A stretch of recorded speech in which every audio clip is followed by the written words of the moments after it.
Salut tout le monde, ici Big Bang. Et oui, on y est. C'est la semaine du Langfest, le festival de langue de Montréal. Ça se passe à l'université Concordia et pour ma part, c'est le vendredi 24 août à 17 h que je vais donner ma conférence intitulée Apprendre une langue comme un comédien. Oui, parce que c'est une lacune que je retrouve souvent parmi les étudiants. Il y en a beaucoup qui apprennent à travers les livres ou même à l'université et qui deviennent relativement bons. Ils sont capables de lire, d'écrire, ils ont un large vocabulaire, mais lorsqu'il s'agit de tenir une conversation, ils perdent tous leurs moyens, ou alors gardent un accent qui les rend difficiles à comprendre. Je vais donc parler de la puissance de l'imitation et de la répétition, qui sont des éléments souvent négligés même au théâtre. Je vais donc vous parler de la puissance de l'imitation.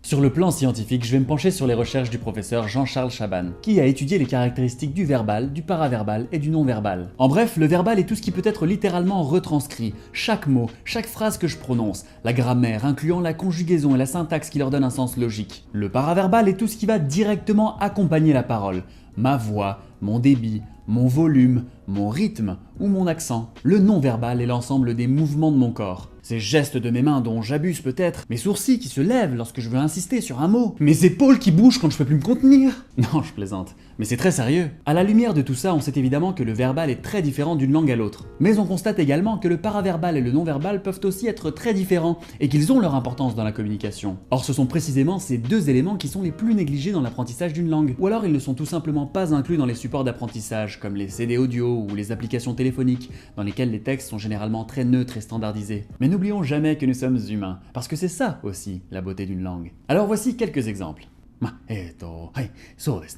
Wow, I don't know.